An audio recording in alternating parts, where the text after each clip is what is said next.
আপনারা হয়তো অনেকে কম্পিউটার দোকান থেকে সাধারণ স্মার্ট কার্ড অথবা আপনারা রিমিটিং করা একটা স্মার্ট কার্ড বের করেছেন। তো আজকের এই ভিডিও দেখাবো আপনারা কীভাবে বুঝবেন আপনাদের স্মার্ট কার্ড আসলে কি তৈরি হয়েছে কিনা আর এটা কখন আপনারা পাবেন। সম্পূর্ণ দেখিয়ে দিব মোবাইল দিয়ে কীভাবে আপনারা জানবেন আজকে এই ভিডিওতে।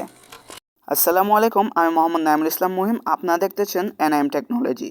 তো আপনার সরাসরি আপনার ফোন স্ক্রিনে চলে আসবেন এবং এখান থেকে মেসেজ অপশনটা ওপেন করে নেবেন। জাস্ট মেসেজ অপশনটা এখান থেকে আমি ওপেন করে নিব। ওপেন করার পর এখান থেকে দেখতে পাচ্ছেন সেন্ড মেসেজ অপশন যে বোর্ডটা রয়েছে এটা ওপেন করে নেবেন। ওপেন করার পর জাস্ট এখান থেকে সার্চ বারে আপনার টাইপ করবেন 105 লেখে সার্চ করার পর এই যে দেখতে পাচ্ছেন মেসেজ অপশন শো করলো। তো এখানে এসএমএসটা করার জন্য এখানে জাস্ট টাইপ করবেন SC, অবশ্য বড় হাতে দিবেন, তারপর NID লিখে দিবেন। এরপর সব কিছু বড় হাতের লেটার হবে এবং তারপর আপনার NID কার্ডে যে নাম্বারটা রয়েছে সেটা এখান থেকে আপনারা সম্পূর্ণ দিয়ে দিবেন। দেওয়ার পর SMS যে অপশনটা রয়েছে জাস্ট এখান থেকে আপনারা সেন্ড করে দেবেন।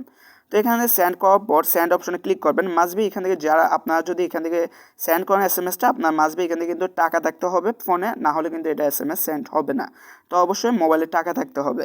তো এখান থেকে এসএমএসটা করার পর কিছুক্ষণ ওয়েট করবেন, একটু সময় লাগবে। একটু ওয়েট করার পর এই যে দেখতে পাচ্ছেন আমাকে একটা মেসেজ করে দিয়েছে। এখান থেকে দেখতে পাচ্ছেন আমার কার্ডটি কখন তৈরি হয়েছে আর আমি কখন পাবো তারা বলে দিয়েছে এবং তাদের সাথে যোগাযোগ করার জন্য বাকি ইনফরমেশন দিয়ে দিয়েছে। আর এখানে থেকে আমার দেখাচ্ছে কম্পার্টমেন্ট 1। তো এটা আমি কখন কোথায় পাবো, কবে তারা আমাকে এটা দিতে পারবে, আসলে কি এটা রেডি হয়েছে কিনা সব কিছু যাবতীয় এখান থেকে বলে দিয়েছে।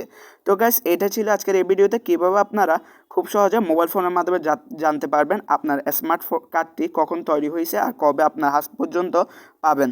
তো এই ধরনের আরও ভিডিও পেতে অবশ্যই আমাদের চ্যানেলকে সাবস্ক্রাইব করে রাখবেন। তো দেখা হচ্ছে একটা ভিডিওতে। আল্লাহ হাফেজ।